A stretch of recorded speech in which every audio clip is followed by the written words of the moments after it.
लेकिन वो बच गया, कहीं गायब हो गया था। रात भर काव्या यह बात सुन रही थी। उसका दिल जोर जोर से धड़कने लगा। उसे अचानक उस रात का वही चेहरा याद आया, भीगा हुआ झन्नाटा चेहरा। लेकिन दिल मानने को तैयार नहीं था।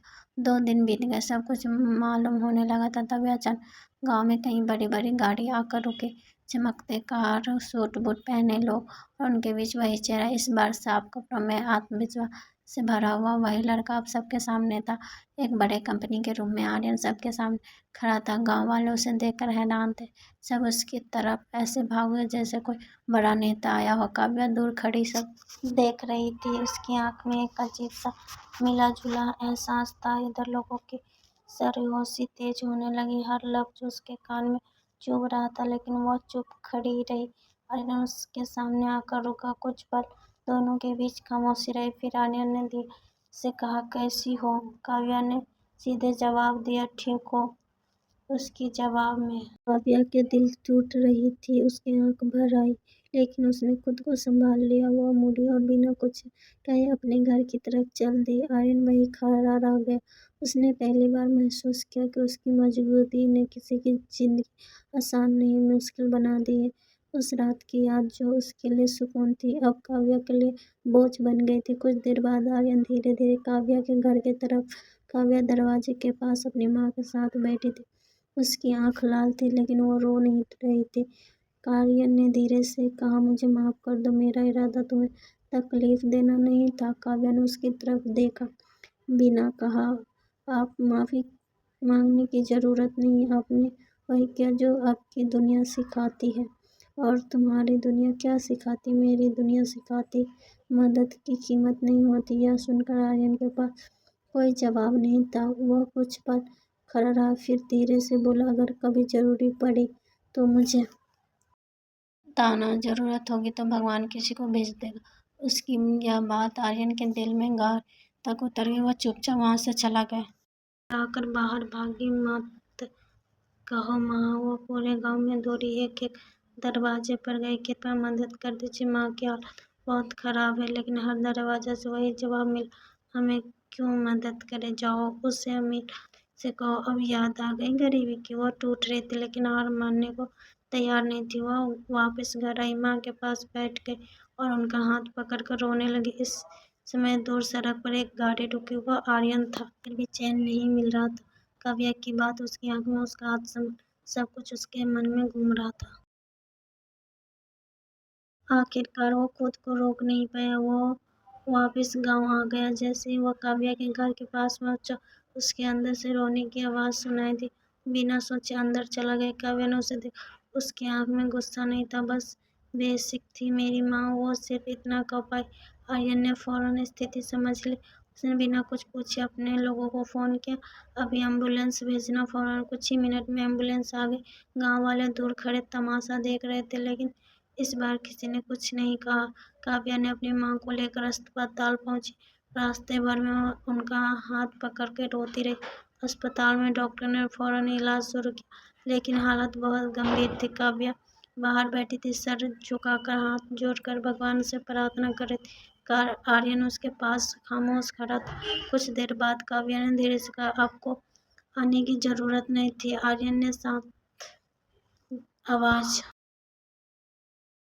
थी, क्योंकि इस बार मैं सिर्फ मदद की नहीं कर रहा हूँ, मैं साथ खड़ा हूँ। काव्या ने उसकी तरफ देखा। पहली बार उसे आर्यन की आंख में कोई अहंकार नहीं दिखा। कुछ देर बाद डॉक्टर बाहर आए। उनके चेहरे से ही सब समझ गए रहा था। हम पूरी कोशिश कर, लेकिन मरीज की हालत बहुत नाजुक है। काव्या के पैर जमीन में घिस गए। वह दौड़कर अंदर आई। माँ बेहोश थी, मशीन से जुड़ी हुई। काव्या ने उनके पास बैठ गई और रोते हुए बोली, माँ मैं आ गई हूँ, आप ठीक हो जाओ। अचानक माँ ने धीरे धीरे आँख खोली। उन्होंने काव्या को देखा, फिर पास खड़े आर्यन को कमजोर आवाज में बोली, बेटा इधर आओ।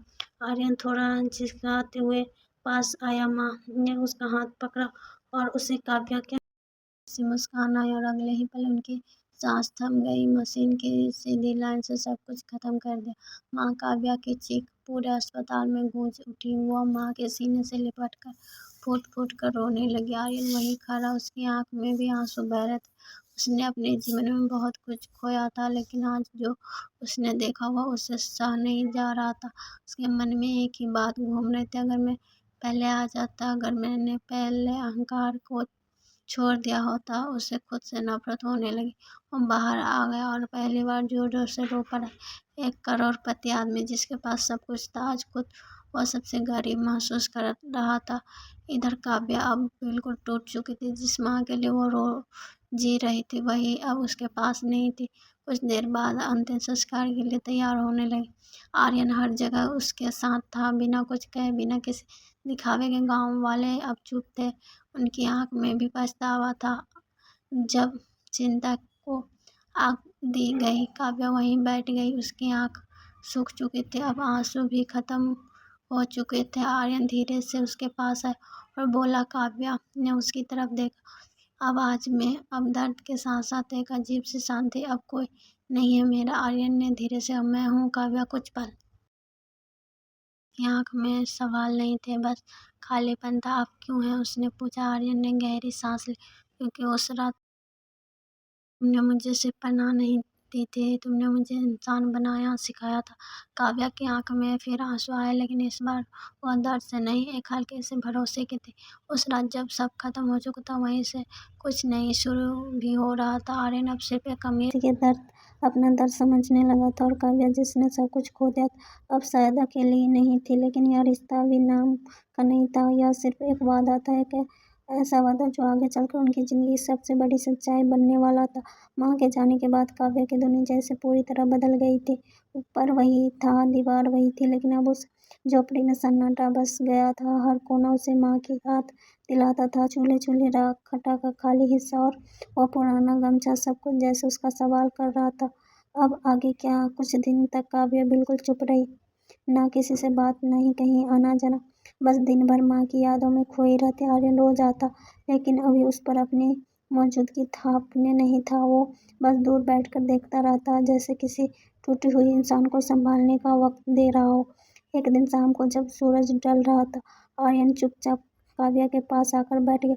कुछ देर दोनों के बीच, फिर आर्यन ने धीरे से कहा, यहाँ रहकर तुम हर दिन टूटती रहोगी? काव्या ने बिना उसकी तरफ देखे जवाब दिया। और कहीं जाऊंगी तो क्या? माँ की याद छूट जाएगी? याद कभी नहीं छूटती, लेकिन उसके साथ जीना सीख जाती है।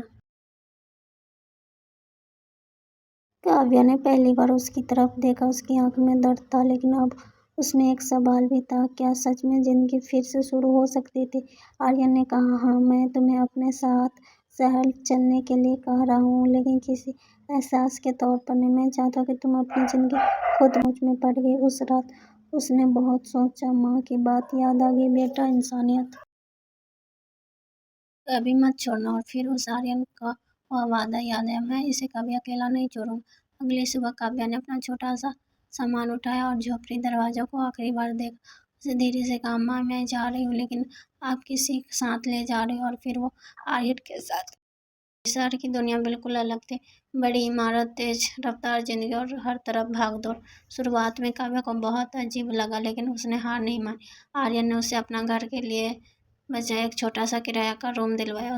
अपने पैर पर खड़ा होना है, तभी यह सफर रही मायने में तुम्हारा होगा। काव्या ने छोटे छोटे काम से शुरुआत की, कभी सिलाई, कभी बच्चों को पढ़ाना। धीरे धीरे उसने खुद को संभालना शुरू किया। इस दर आर्यन भी बदल चुका था। अब वह सिर्फ बेचैन नहीं देखता, बल्कि लोगों की मदद करने के लिए नए रास्ते ढूंढता। एक दिन आर्यन ने काव्या से कहा, हम मिलकर कुछ ऐसा करें जिससे उन लोगों की मदद हो सके हमारी तरह मुश्किल में हो। काव्या की आंख में चमक आ गई, जैसे एक शांत जगह कोई भी जरूरतमंद आए और उससे मदद मिले, बिना सवाल, बिना शर्तें। दोनों ने मिलकर एक छोटा सा निजी शुरू किया। शुरुआत मुश्किल थी, लेकिन धीरे धीरे लोग जुड़ते गए। काव्या का दिल और आर्यन संसाधन दोनों मिलकर चमकदार करने लगे।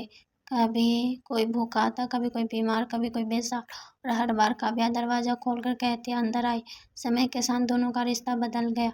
अब यह सिर्फ मदद या वादा नहीं था, वह भरोसा था, सम्मान था, और धीरे धीरे एक गहरा अपनापन बन गया था। एक रात ठीक वैसे ही तूफान रात आई, जैसे उस दिन थी बारिश। सन्नाटा। काव्या खिड़की के पास खड़ी थी, आर्यन उसके पास है। कुछ पल दोनों ने बिना कुछ कहे बारिश को देखा, फिर काव्या ने धीरे से कहा, याद है एक ऐसी ही रात थी जब तुम मेरे द्वार आए थे। आर्यन हल्का सा मुस्कुराया, तुमने बिना कुछ पूछे द्वार खोल दिया था। काव्या ने उसकी तरफ देखा, उस रात मैंने तुम्हें पनाह दी थी और आज तुमने मुझे जीने का सहारा दिया। आर्यन की आंख गहरी हो गई। उसने धीरे से कहा, क्या तुम मेरे साथ सिर्फ एक सफर नहीं पूरी जिंदगी चलोगे? कैमरा एक पल के लिए बिल्कुल शांत हो गया। काव्या की आंख में आंसू आ गए, लेकिन इस बार वो दर्द के नहीं थे। वो मुस्कुराई और बोली, मैं तुम्हें उस रात एक अजीब समझ कर अपनाया था, आज मैं तुम्हें अपना सब कुछ मान कर हाँ करती हूँ। कुछ दिन के बाद दोनों की शादी इसी गांव में हुई। वही लोग जो कभी ताने मारते थे आज आशीर्वाद दे रहे हैं। काव्या ने उसी झोपड़ी के सामने खड़े होकर आखिरी बार आसमान की तरफ देखा, जैसे भाग्य अकेले नहीं, शादी के बाद भी दोनों ने अपना काम नहीं छोड़ा। उन्हें एनजीओ अब सेकंडों लोगों की जिंदगी बदल रहा था। और फिर एक दिन दरवाजे पर दस्तक हुई। थक थक काव्या और आर्यन दोनों एक साथ दरवाजे की तरफ बढ़े। दरवाजा खुला, बाहर एक डरा हुआ भीगा हुआ एक आदमी खड़ा था। दोनों ने एक दूसरे की तरफ देखा, फिर मुस्कुराए और एक साथ बोले, अंदर आइए, इंसानियत भी मिलती है और अपना घर भी। इस कहानी की सीख यही है कि असली अमीरी पैसे से नहीं होती है, दिल से होती है। जिसके पास देने का दिल है वही सबसे बड़ा इंसान। एक छोटी सी मदद, एक सच्चा दिल किसी की पूरी जिंदगी बदल सकती है।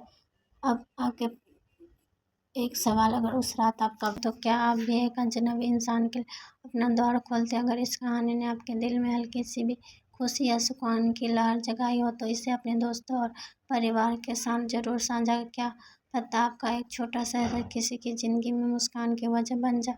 और आपको ऐसे दिल को छूने वाली कहानी पसंद है तो हमारे चैनल को सब्सक्राइब करें ना भूलें, क्योंकि यहाँ हर कहानी सिर्फ सुनी नहीं महसूस की जाती। दोस्तों अब इजाज़त कीजिए, फिर मिलेंगे एक नई कहानी के साथ जो आपके दिल के किसी कोने में छू जाए। तब तक के लिए खुश रहे, मस्त रहे, स्वस्थ रहे। जय हिंद।